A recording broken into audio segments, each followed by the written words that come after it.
Hello there, my name is Ismail and welcome to another Blender tutorial. So today I want to show you how to make a forest in Blender 2.8 and this is a render preview of what I did and what we are going to be looking at. So you can watch the entire time-lapse of the process of making this forest, which includes making the terrain and how to set up the materials so that the forest only grows in areas where we have this rock, but the trees don't grow where we have this rock surface. So you can see where we have this incline, we have a rock surface, and we have less trees growing on that rock surface as it would be in naturally.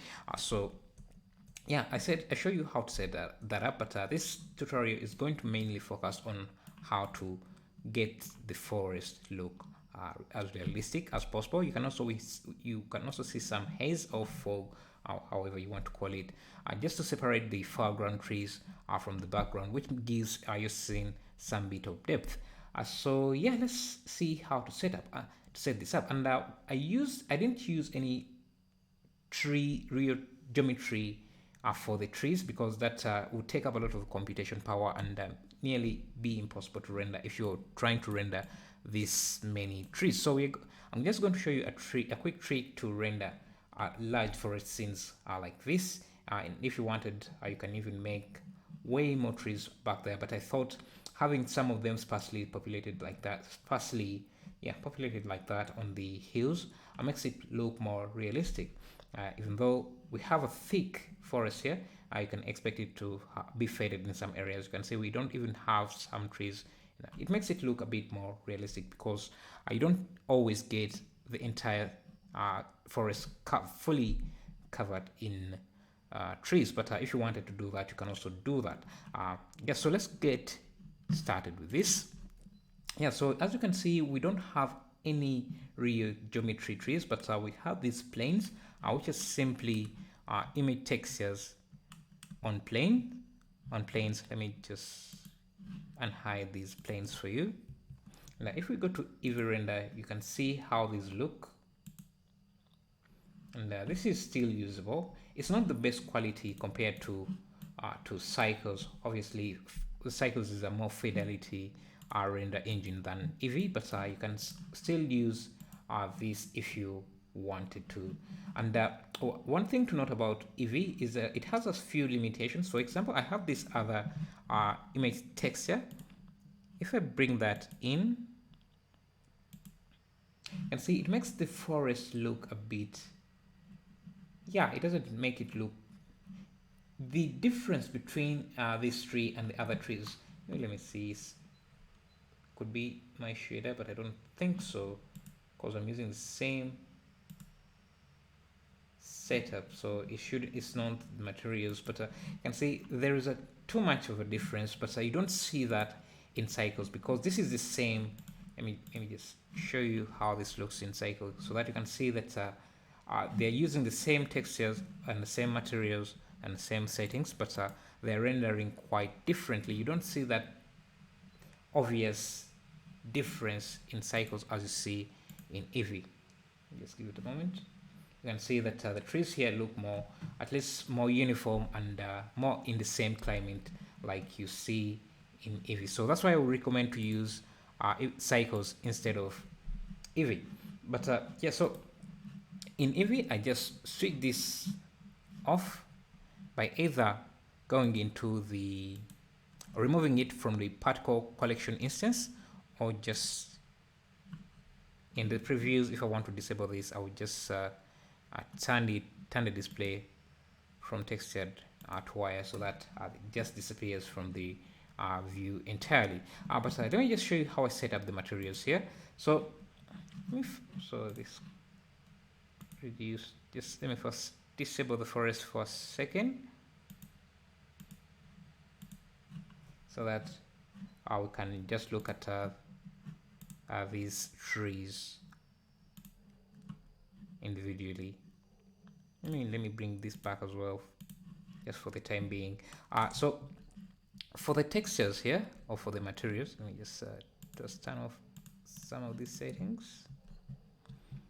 The material setup here is very, very simple. Let me make sure this is recording. It's very, very simple. What I'm basically using, I'm using an a texture of a tree and feeding that into a translucent and transparent shader, mixing them both using the alpha map of the text I'm using. And the reason why I'm using a translucent shader instead of a diffuse shader is because I want this to be able the trees to interact with the light more swiftly than using the diffuse shader.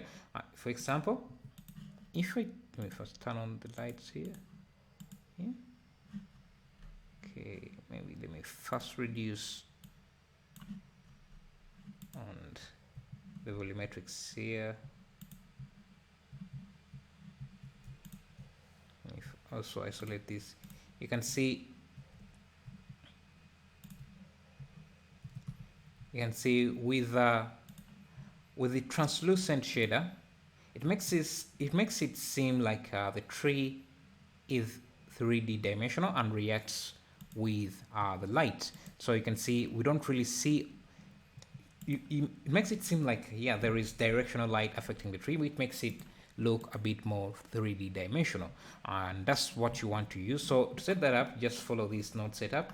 Just feed the color into the translucent shader, which you can find under Shift A, shader, translucent, and then transparent, and blend the two with a mix shader. Just make sure you feed the alpha map into the factor so that they can mix the transparency and the translucent shader, so that you can see both the translucence and the translucent and the transparent parts of the tree, as you can see. So that was the simplest way to set that up. And also make sure that you have the pivot point set at the bottom of the tree, so that when we start using these as particle instances, they're planted at the bottom of the tree here, at the trunk bottom of the tree, so that they can easily stand on the surface. So I made 4 variations of the tree, as you can see, using the same material setup, and then created this terrain, which of course you can see in my time lapse. See the entire process there, and used a hair particle system. Let me first isolate this for a second. Isolate this for a second, and turn on the particles. So the particle settings is very simple. You can see the settings here, and even pause for a minute to look at this. So also what you want to do is make sure that your particles are facing directly the camera, so that you don't see the sides like this, as well. Otherwise it's going to, it doesn't really look that bad, but yeah, you don't want to run into situations like this where you're just seeing flat plain surfaces like this. A quick way to solve that issue, if in case you want to rotate around your scene, is by just selecting your mesh, go to edit mode, Shift D, and making a copy that faces that side, so that you can see this from all angles. Because I knew I was just going to do a forward movement, I didn't bother with doing that. But if you wanted to do that, you can also do that. I don't like this tree here. That makes it look it's a bit too different here. So I'm just going to first disable that. Actually, it's not that. Okay, maybe it might be it. No, it's not. I guess this. Yeah, I can see now the forest looks better. You need to find textures that don't make the forest too different if you're going to use Eevee. But if you're using Cycles, it doesn't really matter, because you can see I'm using the same setup. The forest looks great, I think. And you also want that variation, that bit of variation, so that the trees are not too identical. Some are a bit really dark green, and other a bit brownish green, so it makes it look more variant as you would expect in a real forest. To set up the particles, again, you just set up a new particle system, give it a hair system, and the particles you want to use are these planes, or the particle instances you want to use are these planes, and to use all four of them or any variations you want, just have them placed in their own collection. Like for example, I have my collection set up as one, and then I scroll down to render as and change render as from I think it's path to collection, and then select your collection from there, and you may get a different orientation. So, and what I mean here that your particles or the planes might be facing a different direction. What you want to do is make sure you turn on advanced, otherwise you won't have the setting I want to show you here. Make sure you turn on advanced and turn on rotation and play with the rotation orientation axis here, so that you can get these planes to face where you want them to face. Otherwise you can have them facing in the normal direction, which won't render nicely. So every situation is going to be different, so you want to experiment with the different axes to see what is going to work best for you. So for my case, it's the Z global axis, and that turned out very nicely. And another thing you want to do is have some variation within your trees. So you just play around with the scale and scale random, so that you can get that variation in height and scale of the trees. For the most part, that's it for what you're going to be rendering. Also, if you see that your trees are hovering over the surface and they're not really attached on the surface, make sure that if you have any displacement or any subdivision surface modifier, they are all above your particle system modifier. And also make sure you go under source and turn on use modifier stack, otherwise you might have different results than you expect. So then I think that's it for the most part for the setup of the particles. And I've had a lot of tutorials about blending materials, so I won't talk about that too much. You can watch the time lapse as well if you want to see how I did that.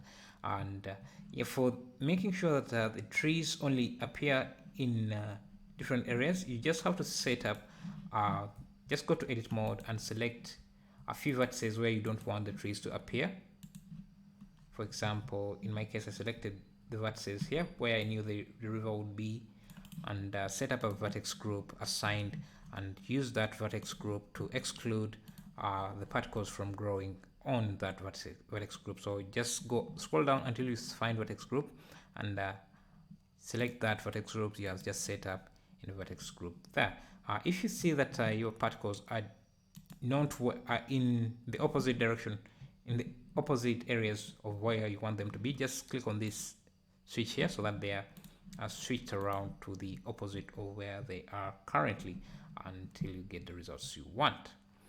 Yeah, for the lighting is very easy to set up, especially if you're going to use cycles. I just used, I think, a point light. Actually, I think it should have been a sunlight. Maybe I changed things a bit here, but yeah, I think that's it. So I'll see you in the next tutorial. Again, you can watch the time lapse if you want to. But this is what we managed to make. Thank you for watching.